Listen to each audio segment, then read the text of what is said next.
Jumpa lagi dengan Skyson. Pada video sebelumnya kita sudah mencoba untuk menuliskan kode HTML menggunakan Notepad.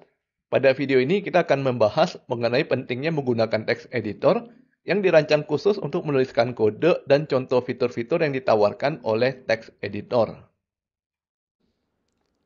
Kita kembali ke pelajaran terakhir kita, di mana kita sudah menuliskan kode HTML sederhana dengan Notepad seperti yang bisa dilihat pada layar di sebelah kiri. Dan hasilnya bisa dilihat di layar sebelah kanan. Bisa kita lihat di sini bahwa Notepad adalah text editor yang dirancang untuk umum, bukan secara spesifik untuk menuliskan kode. Jadi di sini semua kode yang kita tuliskan kelihatan menggunakan font yang sama dan warna yang sama. Tidak ada perbedaan antara HTML tag dan kontennya. Hal ini akan mempersulit kita apabila hendak menuliskan kode untuk situs besar, karena perhatian kita akan dihabiskan untuk mengurus hal-hal kecil seperti mencari tag, mengatur indent, dan lain-lain. Oleh karena itu, sangat disarankan untuk menggunakan text editor yang memang dirancang untuk menuliskan kode. Ada banyak text editor yang tersedia seperti Atom, Sublime, Notepad++, TextPad, Eclipse, Visual Studio Code, Dreamweaver, dan lain-lain. Ada yang sepenuhnya gratis dan ada juga yang berbayar.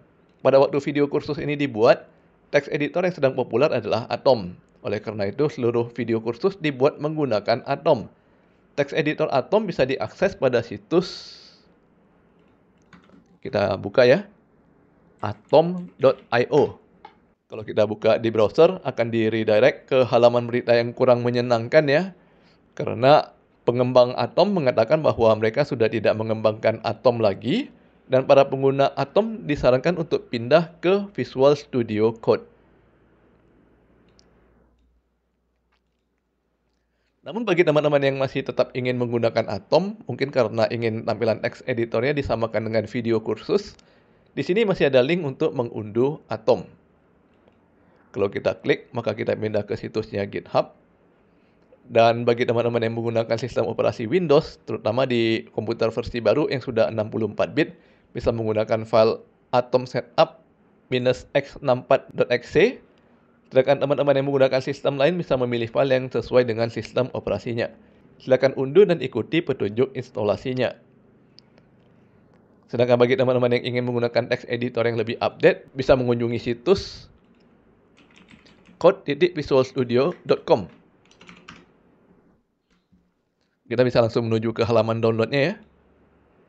Di sini mereka sudah auto detect ya. Mereka bisa tahu sistem operasi yang sedang kita gunakan dan bisa memilihkan file installer yang sesuai dengan sistem operasi kita. Kita coba buka kembali kode kita sebelumnya menggunakan Visual Studio Code. Kali ini kita hendak menuliskan kodenya dalam bentuk HTML lengkap ya. Kita geser dulu semua headernya ke bawah. Kemudian kita ketik HTML.25. Di text editor akan keluar tulisan emmet abbreviation. Artinya kita akan menggunakan kode HTML.25 ini untuk menghasilkan boilerplate versi HTML5. Kita tekan tombol enter, maka kita mendapatkan satu buah halaman HTML lengkap. Jadi inilah salah satu kehebatan text editor ya.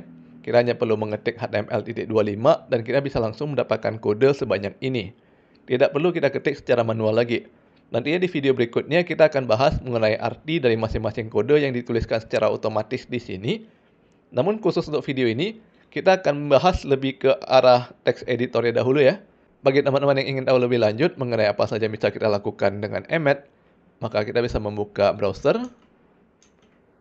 Lalu kita ketik alamatnya yaitu docs.emmet.io, kemudian sheet. Di sini kita bisa melihat daftar dari shortcut yang perlu kita ketikkan beserta dengan kode lengkap yang akan kita dapatkan dari shortcut tersebut. Dengan membiasakan diri menggunakan fitur Emmet, maka kita bisa menghemat banyak waktu kita yang seharusnya kita gunakan untuk mengetikkan kode secara manual. Selanjutnya kita pindahkan kode H1, H2, A3 ini ke dalam tag body. Bagaimana caranya? Pertama kita pilih dahulu ya ketiga tag menggunakan mouse, kemudian tekan tombol Alt dan tahan, sambil menekan tombol anak panah ke atas. Kita geser hingga kode pindah ke dalam tag body. Dalam kode HTML kita mengenal konsep tag bertingkat. Artinya kita boleh menuliskan tag di dalam tag lain. Sebagai contoh, di dalam tag head terdapat tag meta dan title. Begitu juga pada bagian body ya, terdapat tag H1, H2, dan H3. Sebagai penanda bahwa tag ini berada di dalam tag lainnya, kita memberikan indent pada tag anak. Sebagai contoh, di sini ada space kosong ya di depan meta dan depan title, menandakan bahwa mereka berada di dalam tag head. Begitu juga dengan pada tag body. Space kosong ini kita sebut dengan nama indent. Yang enaknya di sini adalah kalau menggunakan Visual Studio Code, indentnya bisa secara otomatis ditambahkan pada saat kita menekan tombol Alt ditambah anak panah ke atas tadi. Sedangkan kalau kita masih menggunakan Notepad, maka kita harus menambahkan sendiri indent di depan tag. Fitur lain yang cukup penting dari text editor adalah fitur collapse. Kita sudah mengetahui bahwa pada saat kita membuat tag pembuka, harus diakhiri dengan tag penutup. Sebagai contoh, di sini ada tag pembuka body, kemudian di bagian akhirnya harus ada tag penutup body. Nah, kalau halaman HTML-nya sudah terdiri dari banyak kode, kita akan kesulitan mencari tag pembuka dan tag penutup yang terpisah oleh banyak baris. Disinilah pentingnya fitur collapse. Kita bisa mengaksesnya dari sebelah kiri kode.